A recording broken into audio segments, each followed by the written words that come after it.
Welcome back. We're live at Cooper Creek Square here talking with Becky from National Sports Center for the Disabled. Thanks again for being here. I'm glad you stopped by today.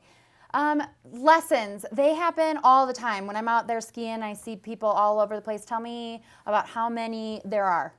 So we do about 18,000 lessons a year, and about 70% of those are ski-related lessons. Okay. So, and they're for people who come from all over the country. Of those 3,000 people that I mentioned, about 70% of them live in Colorado. Okay. But everyone else comes from literally all 50 states and currently 12 countries. That's awesome. And they come to our program in Colorado. Specifically here at the resort for on mountain stuff? For on the mountain things, and then elsewhere in Grand County during the summer, and then some programs in the Denver metro area. Very cool. Tell me how, like, different disabilities must take different amounts of time to learn different things. How does that work? Programs, lessons?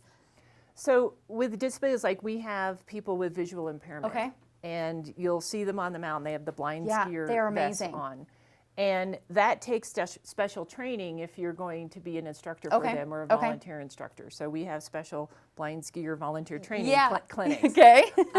And we might have people with cerebral palsy. Yeah. And they have usually different levels of mobility or strength. Usually weakness is often their problem. So they might be on skis, or maybe they're on a ski bike.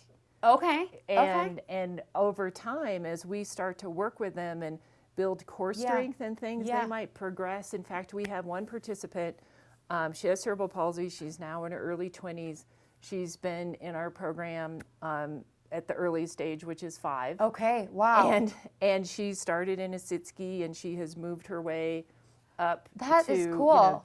To being able to stand with some sliders. So you see people throughout the years, the same people over and over again? We have a lot of people who have come over and over again, and we have, we now have adults who are 30 years old who started with us when they were 5, because NSCD has been around for 45 years. We were started in 1970. Okay. That is awesome. And then, so tell me, during one season, how, like, do you see people weekly? Do they come up for like a week at a time? What kinds of classes do you guys offer? So it's a variety of things. So people can make a reservation just as an individual lesson. We also have group programs. So we have 3 sessions of 5 weeks each. Okay. And so there'll be groups that come up maybe on a bus from Children's Hospital or for some other places.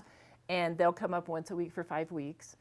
And then we also have groups that come in, we call them the custom groups, and they might come in from Texas. Okay. We have the Scottish Texas Wright Children's Hospital has come every year for 20 years. Oh my gosh. And they're here for 5 days. Okay. And so it's really varied, but we have some of the individuals who will ski with us over 20 times a year. That's cool. That's so cool. Tell me how NSCD got started. So NSCD got started when a group from Children's Hospital, and it was kids with amputations, wanted to come up to ski at Winter Park. And the ski school kind of gathered up the instructors and said, okay, they're coming. Who wants to take it on? Right. And Hal O'Leary raised his hand. And they came up, and when Hal tells the story, first of all, it takes 45 minutes, which I'll try to do in 30 seconds. But he tells the story when the first time they came up, it was a disaster. Okay. Like they would ski 2 feet and fall over. And everybody was in tears. Right. And then he went home and started adapting equipment. Okay, yeah. And created some outriggers and did some things that helped people stand.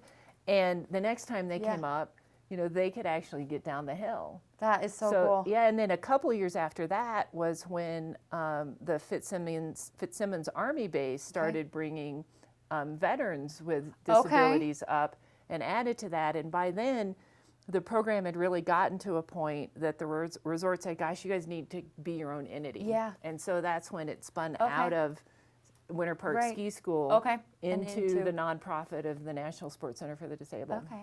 And then, so adaptive equipment kind of came with that birth and with the understanding of people wanting to do this, and then, we need equipment. Yeah, absolutely. Yeah, so it's like, okay, well, what does someone need to actually get down the hill if they only have one leg? Right. Or what does it take if they can't stand? Yeah. You know, if they're paralyzed below the waist. Yeah. You guys are like pioneers in this whole industry. That's so cool. That is very cool. Well, thanks. We still have to talk about Lifetime Pass, which we will get to. We are going to check in with events, and we'll be back.